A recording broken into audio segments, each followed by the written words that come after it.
Para finalizar o assunto das doenças transmitidas por alimentos, veremos agora as mais proeminentes de origem microbiana, mas que não são bactérias. Então, aqui incluímos todos os, no caso, os eucariotos, né, os fungos, vírus, frutos do mar e moluscos. O objetivo será conhecer as características das principais TTAs causadas por esses micro-organismos, que não são bactérias. Primeiramente, vamos falar a respeito dos fungos. O grande problema dos fungos patogênicos são justamente, em relação a alimentos, a produção de micotoxinas. Não necessariamente que o fungo será um veículo de transmissão, né, será um agente infeccioso transmitido pelo consumo de um alimento contaminado, mas sim que se ele se desenvolver no alimento, dependendo do gênero e da espécie de fungos, são produtores de toxinas, por isso que vem o nome micotoxinas, são produtores toxinas produzidas por fungos. Essas toxinas, sim, se ingeridas, elas irão causar doenças nos indivíduos. Bom, as micotoxinas, elas são metabólitos secundários, ou seja, elas são produzidas no metabolismo do micro-organismo, desse fungo, com o objetivo de defesa desse próprio micro-organismo. Mas elas causam, né, uma toxicidade, uma doença nos indivíduos que as consumirem. Os principais gêneros associados à produção de micotoxinas são os aspergilos, fusário e penicílio. E temos que considerar que o crescimento de fungos sempre será, né, estará implicado na possível produção de micotoxinas. E uma vez que não se conhece esse fungo, que ele não esteja ali, né, para desenvolver uma característica do alimento, ou seja, é um fungo contaminante, o risco da produção de micotoxinas existe, né? E esse desenvolvimento fúngico, ele vem desde a pré-colheita, no caso de produtos de origem vegetal, e pode estar presente também nas sementes, no solo ou mesmo sendo difundido pelo ar. E aí, contaminando a matéria-prima, consequentemente, se ele se desenvolver nessa matéria-prima ou até mesmo no produto processado, vamos pensar que já passou, né, por um determinado processamento, o desenvolvimento desse fungo é que dará oportunidade para a produção da micotoxina. Então, mesmo que esse produto, né, ou a matéria-prima, ou esse alimento passe por um processamento que mate o fungo, mas se esse processamento não for capaz de inativar as micotoxinas, elas permanecerão ali nesse alimento e o consumo do mesmo causará prejuízos ao indivíduo.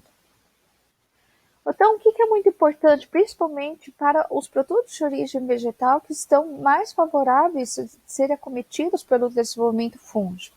As boas práticas de manejo, desde a questão da época certa de colheita, né, a forma correta de secagem e de estocagem adequada já para prevenir uma umidade que esse fungo possa se desenvolver. Os tipos de toxicidade que as micotoxinas oferecem pode ser desde uma toxicidade aguda, com danos nos rins ou fígado, com sintomas agudos, né? Pode ser de uma toxicidade crônica, né? Levando como consequência o desenvolvimento de outras doenças, como por exemplo câncer de fígado, né? Ou danos de DNA, no DNA, ou ainda uma toxicidade teratogênica, ou seja, que vai causar um determinado câncer nos fetos, né? Então, a partir do momento que indivíduos, né, femininas grávidas que estejam em contato com essas micotoxinas, ocorre o risco de afetar o feto.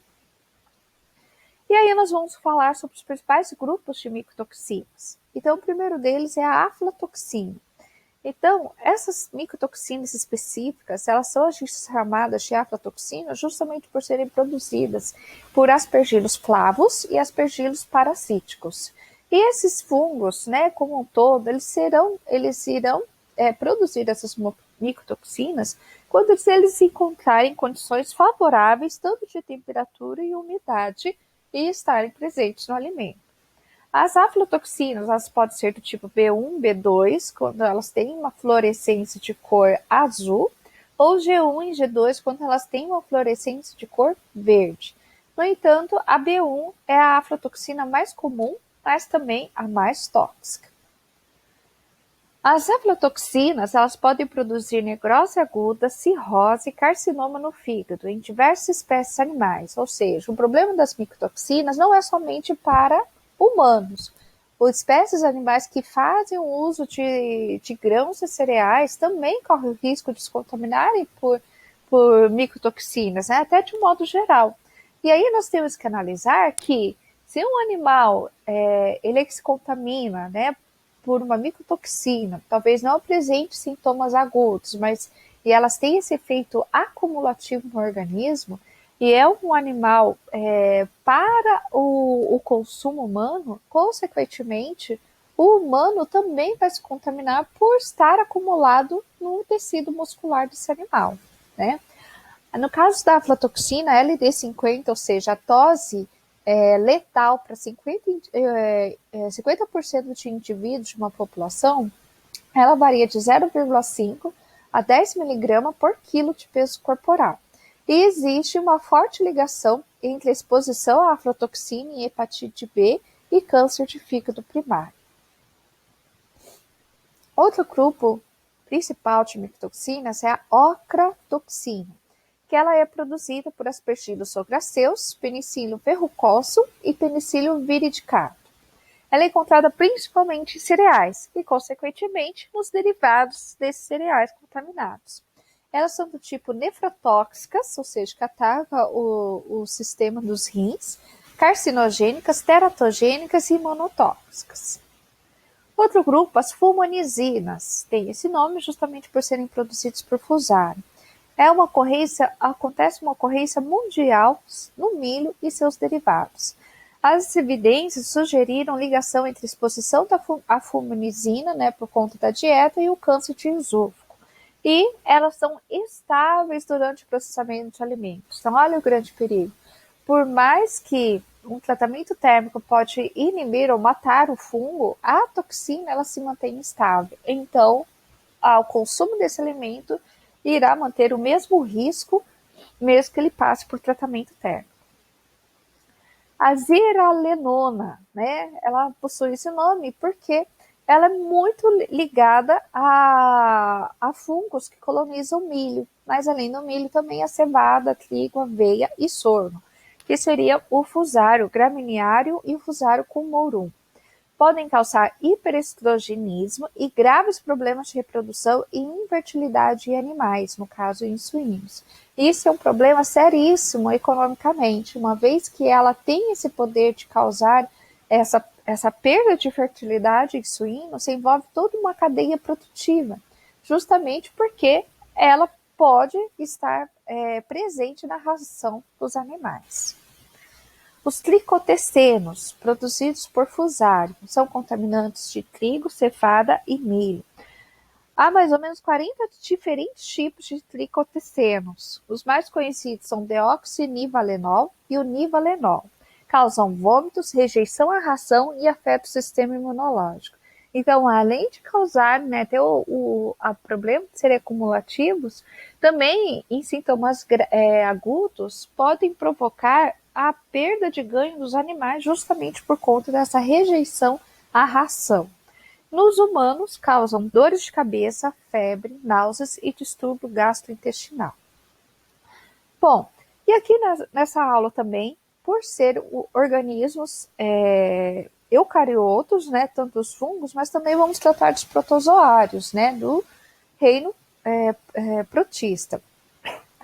Há uma estimativa de aproximadamente 8.000 espécies de protozoários que são parasitas. E os protozoários podem ser do tipo unicelulares ou pluricelulares, mas basicamente eles são de ambiente aquático. E eles são transmitidos pela ingestão de água e alimentos contaminados por conta desse ambiente aquático contaminado. Mas também pode ser transmitidos contato de pessoa a pessoa. Bom, aqui foram elencados os principais protozoários associados às doenças transmitidas por alimentos, porque eles também podem ser transmitidos por essa via, né? Nós temos, por exemplo, Trypanosoma cruzi. Apesar da principal forma de transmissão ser associada à questão do bicho barbeiro, que é justamente pelas fezes que o bicho barbeiro deposita quando ele vai picar a vítima, mas também uma outra via de transmissão é justamente o consumo aqui no nosso país de alimentos que podem estar contaminados com o bicho barbeiro. E daí, no momento da moagem desses alimentos, o bicho barbeiro é moído junto e as fezes acabam contaminando o alimento, né? Então, no caso, o principal que nós temos os problemas associados a essa contaminação via ingestão é justamente do açaí e da cana-de-açúcar na produção do caldo da cana-de-açúcar para ingestão, tá? O Trypanosoma cruzi causa inchaço do coração e disfunção nervosa e periférica. Outro protozoário também, muito associado à ingestão de água e alimentos contaminados, é a Giardia intestinalis. Ela pode se manifestar sendo sintomática ou se manter assintomática. Nos casos de sintomas, ela causa diarreia crônica, cólicas abdominais, perda de peso e desidratação. E ela é encontrada nas fezes na forma de cistos, que é justamente a forma infectante. Então, principalmente em regiões em que não há tratamento de saneamento básico, há esse problema de contaminação pela Giardia intestinalis. Temos a entamoeba histolítica. A contaminação é justamente pela ingestão de cistos presentes nas fezes humanas. A forma minuta é uma forma que não causa patogenia, mas produz novos cistos.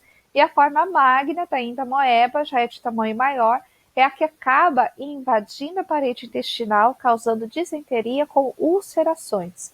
E aí esse é o problema, que ela pode alcançar outros órgãos como fígado, cérebro e região perianal. A Lactidium coli, ele é comensal em humanos, porcos e ratos, mas em determinados eventos ele pode se tornar patogênico. E aí ele causa disenteria grave ou até mesmo fatal. Toxoplasmose gondii, né, que é muito associado à famosa doença do gato. Na verdade, não é que é doença do gato, é que o gato é o hospedeiro definitivo.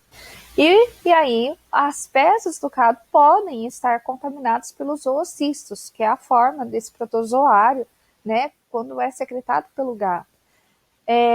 Quando os oocistos atingem o intestino, ele passará, na verdade, os oocistos, quando eles são ingeridos, né?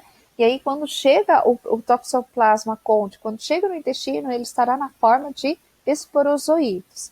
E aí, para ele causar os sintomas, né? Causar a doença, ele estará na forma de taquizoídos, que é essa forma que invade as células sanguíneas e determinados órgãos, como fígado, rins, intestino, glândulas salivares também e estômago. E já na forma de pradissoítos é a forma que é eliminada pelas fezes e pode também estar presente em baratas, lagartixas, ratos e pequenas aves. O risco do Toxoplasma gondii é justamente para mulheres grávidas e o feto, porque pode causar danos neurológicos, anomalias graves, cegueira, surdez, comprometimento de diversos órgãos e sistemas e pode levar à morte do feto.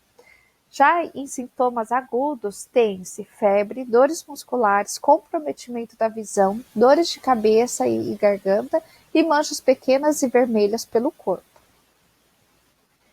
Bom, e agora em relação aos invertebrados, né? Então, nós temos, principalmente dentro dos plateumintos, né? Alguns que se destacam por também estar associados à forma de contaminação por ingestão de alimentos contaminados ou água contaminada. O primeiro deles, Schistosoma manzoni, que é o causador da esquistossomose, que é a famosa barriga d'água. O hospedeiro definitivo é o homem, e ele elimina nas fezes os ovos do parasita, que atingem a água doce, mais uma vez, por conta da falta de saneamento básico. O molusco que está associado a essa doença, ele acaba sendo um hospedeiro intermediário, né? E aí os sintomas são inchaço do fígado e diarreia sanguinolenta, causado justamente pelos ovos que possuem uma espécie de espinho na sua parede, né, na sua estrutura mais externa. E aí justamente essa parte, né, tem a forma de um espinho, é que vai provocar irritações na parede intestinal, causando então a presença de sangue nas fezes. Outro invertebrado, outro plateumento também muito associado a doenças transmitidas por alimentos é a tênia saginata, que vem do bovino, e a tênia soli, que vem do suíno. A contaminação se dá justamente pelo consumo de carnes cruas ou mal cozidas, né? E que não passaram por um sistema de fiscalização adequado de inspeção durante o abate. A ingestão da forma larval, ela vai poder se desenvolver até a forma adulta no intestino, que pode alcançar vários metros de comprimento. No caso da tênia sólio, ela pode causar lesões cerebrais com sintomas neurológicos e mentais, uma vez que quando o cisto se instala na região do cérebro. Também, dentro dos invertebrados, nós temos os nematóides. E os nematóides, como Ascaris lumbricoides, que é que provoca as caridias, e é a famosa, né, comumente chamada de lombriga, são hematóficos, ou seja, eles alimentam de conteúdo intestinal pré-digerido e fica, não é, ali habitando o trato intestinal, porque é um ambiente propício de nutrição disponível. O Enterobius vermicularis, que também é associado a muita contaminação direta, principalmente em crianças, né, que é que causa oxiurose, e uma característica justamente que ele provoca muitas coceiras na região anal, porque as fêmeas, elas colocam seus ovos nessa região, principalmente no período da noite, né, e aí causa muito incômodo no indivíduo. É associado à criança, justamente por conta que a criança, né, a fase de bebê, né, quando elas frequentam serviços escolares, elas estão numa fase que elas não têm essa noção de higiene, né? Então, se uma leva a mãozinha, se contamina com fezes, ela não tem essa noção de que aquilo é sujo, que aquilo ela tem que lavar. E aí a contaminação vai se disseminando no ambiente, né? Leva a mão na boca, o outro amiguinho pega na mão e assim vai, ou pega num brinquedo que está contaminado e aí vai passando de criança para criança. A Trichinella spiralis, também associada ao consumo de carne suína mal cozida. E aqui eu chamo a atenção porque a fêmea, ela é vivípara, né? E aí o que acontece? Ela dá à luz a larvas vivas que são depositadas na mucosa intestinal. E o grande problema de infestação é porque cerca de 1.500 larvas são depositadas antes da expulsão do parasita tudo. Então eu imagino tanto a dosagem infectante que esse indivíduo pode estar contaminando o meio ambiente. As larvas, elas podem ser espalhadas pelo corpo, né, pela corrente sanguínea, se elas atingem a corrente sanguínea, e aí elas podem invadir os músculos estriados e desenvolverem em outros locais que não o trato intestinal. Bom, e aqui também nessa aula eu coloquei as doenças causadas por vírus, né? Apesar de que nós microbiologistas há uma discussão se vírus são vivos ou não. Eu particularmente, né, tenho considero os vírus como não vivos porque eles precisam e necessitam de um ambiente intracelular para se reproduzir. Mas os vírus, eles também podem serem transmitidos pela ingestão de alimentos contaminados. Então, os alimentos acabam sendo veículos da multiplicação viral. E a dose infecciosa é baixa, né? Pode variar aí de 10 elevado a 0 a 10 elevado a 2. Então, considerando 10 elevado a 0, então uma unidade viral já é capaz de causar a doença. Então, antigamente, a grande preocupação era justamente as viroses que aconteciam, principalmente em épocas de alta temporada, né? Em regiões litorâneas, e hoje nós temos uma problemática por transmissão viral justamente pelo período de pandemia que tem se passado por conta do coronavírus. E aí nós vamos ver que até o coronavírus não necessariamente o coronavírus que está causando a pandemia hoje, né? Mas já há relatos de outros sorotipos associados à ingestão de alimentos contaminados também. Mas a contaminação por vírus não é só por alimentos, mas ela pode ser a transmissão via fecal oral, né, o contato pessoa a pessoa, ou ingestão de alimentos contaminados por ou a própria água também contaminados. Então nós temos no caso o adenovírus entéricos, que ele pode ser contaminado por alimentos, mas ele também pode ser transmitido pela rota respiratória. Pode ser secretado em grandes quantidades por indivíduos infectados. Então, uma pessoa infectada, né, por exemplo, por rotavírus, ela pode secretar até 10 elevado a 11 partículas por grama de fezes. E aí vem um grande problema, novamente, saneamento básico, né, a falta de saneamento básico, porque aí o esgoto não tratado, ele pode ter de 10 a terceira até 10 a quinta partículas infecciosas por litro. Vírus de origem alimentar são bastante estáveis fora do hospedeiro e são resistentes a ácidos.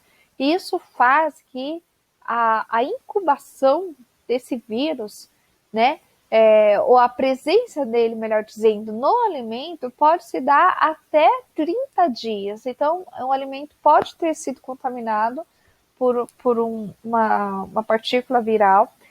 Não necessariamente que esse vírus vá se multiplicar, porque se esse alimento, né, ele não está mais no estado vivo, vamos pensar numa carne, não está mais acontecendo, né, as reações vitais das células ali presentes naquela carne, porque já foi abatido o animal. Esse vírus, ele não vai se reproduzir, mas ele permanece estável.